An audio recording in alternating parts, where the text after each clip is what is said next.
Ассаламу алейкум кыргыз элим, сиздер менен Ачык Айкын каналы. Ар дайым жаңы жаңылыктарды угуу үчүн биздин каналыбызга катталып, коңгуроочону басып кетиңиздер.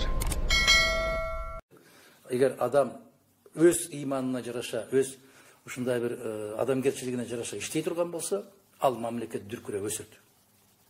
Конституциясы жок өлкөлөрдө эле өсөт. Эми дагы бир жолу өзгөртөбүз дегени бүгүнкү муну оор кырдаалда бул маселени көтөрүп чыгыш абдан туура эмес. Мен өткөндө эле айткам.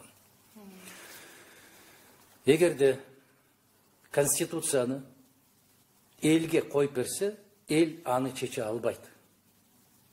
Эл эмес 120 депутатын түшүнбөй атат. Себеп анын 110-у конституцияны окуган эмес. Бүгүн мамлекет башчысынын конституцияны окуганына да күмөнүм бар. Себеп конституцияда көрсөтүлбөгөн укуктарды пайдаланып атат. Конституцияда президенттин андай ыйгарым укуктары жок. Экономикалык, чарбалык иштерге кийлигишүүгө түк укугу жок. Бирок кийлигишип атат. Конституцияда парламент жогору туруш керек. А бирок парламенттин сабатсыздыгы ушундай деңгээлге жетти, өздөрүнүн фамилиясын жаза албайт. Демек кеп конституцияда эмес экен. Конституцияны мындай кылып жазып коюп туруп, ага таянбастан өзүнүн билгениндей жасап иштеп кетсе болот экен. А конституцияны талап кылган эл жок да. Конституцияда билим берүү бекер деп турат. Саламаттыкты сактоо бекер деп турат. Кыргыз жараны Кыргызстандын айланасында ээн эркин басып жүрүүгө укуктуу деп атат. Ээн эркин басып жүрүүгө укугу барбы бүгүн? Жок. Билим берүү бекерби? Жок. Саламаттык сактоо бекерби? Жок. А эмнеге иштебеген нерселерди жазып алып эле кыйкыра бересиз? Мына ачык эле айтып коюнчу силер, иштеген кишилерди уккулачы. Азыр мына Дастан Сарыгул баары айтып атат. Центрек голд дейм, атынешки 500 тонна алтын чыгарып кеткенден атын эйттеби? Мен мындай эле чыгып айтайынчы мына айтамын, оюмду айт. Мен Кумтөрдө юрист болуп иштедим. 3 жыл иштедим. 25 жол соттоштум. Кумтөрдүн атынан соттосум. Бир да жолу уттурган жокмун. Анан жантан бери мен атайын мени Айбек Жаныбаев деген блогер бар. Мына досум ушул ээрчитип келген. Mo тоңдун жолун сабылбай атат, бир сүйлөп койчу деп. Биз деген туура эмес обсуждение болуп атат.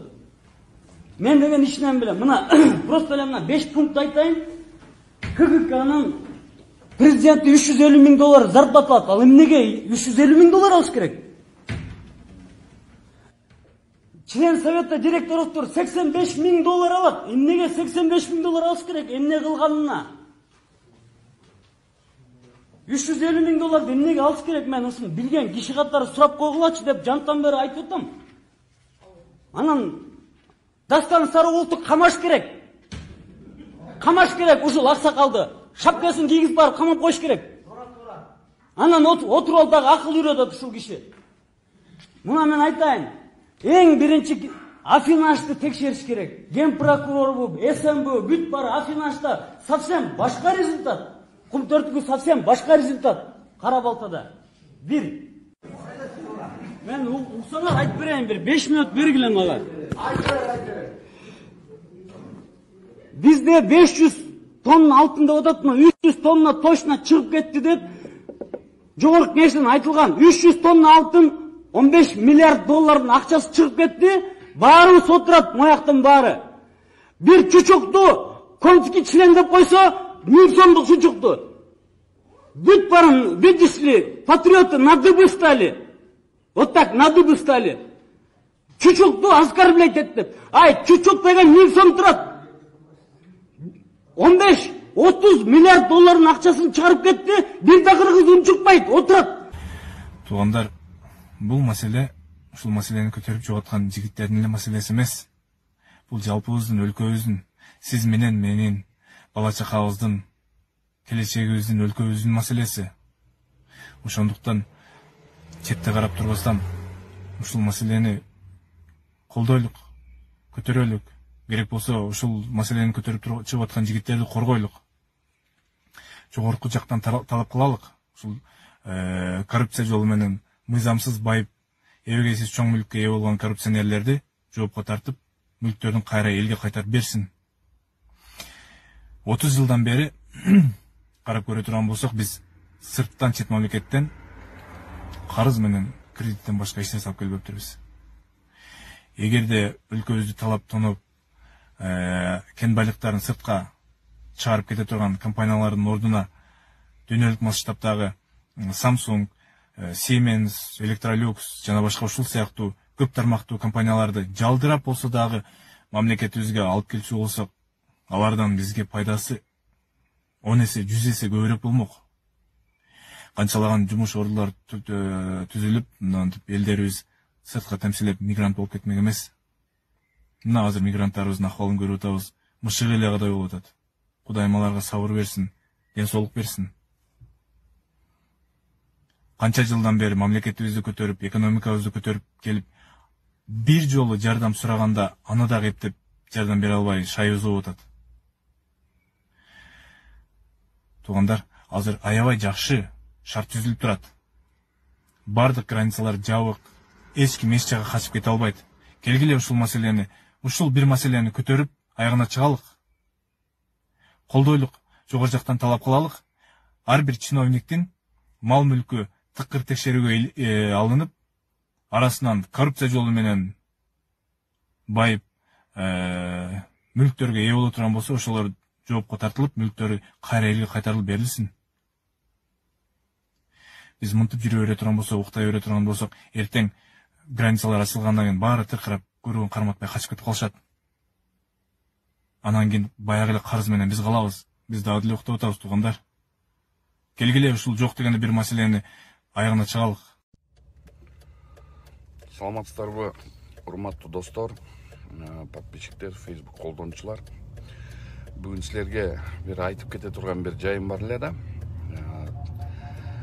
Биздин жигитибиз Сыймыт Жапыкеев Жумалиев жөнүндө бүт ачыкка чыгарып тастап бергенге Максат Мамытканов барса, өзү качып кетти.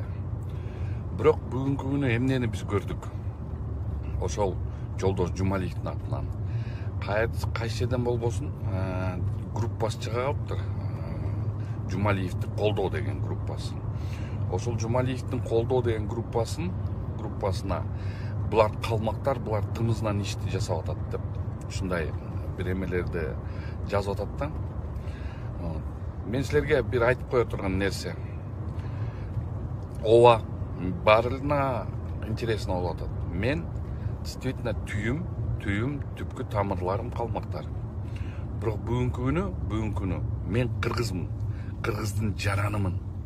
Кыргыздын паспортум бар. Өзүмдү кыргыз деп эсептейм. Кыргыз болгонума мен абдан сүймөктөнөм. Түйүм течерде түпкү ата тегим калмак болгондугун анга да абдан сыймыктанам. Азыр ойлоп көрсөңөр, урматтуу Жолдош Жумалиев, урматтуу Роза Аманова, силер өзүңөрдүн троллдоруңарга акча төлөгөндө кичине мындай меңир менен ойлосоңор боло. Ушу кичинекей калмак калкы 4 айыл ошону деген интригага байлап атасыңар. Бул деген межнациональный розынга алып келатат. Силер ошону түшүнүп атасыңарбы? Бул эмне деген акмакчылык? Элди элге чабыштырып, элди элге бузук салдырып. Силер деген өзүңөрдүн мүлкүңөрдү карап алгылачы биринчи. Ошол жасаган тапкан терген теңерди карап алгылачы. Кайсы таза таптыңар эле ошол акчаны? Жок, силер бүт ушунун баарын коррупция негизинде табылган акчаңар бар. Урматтуу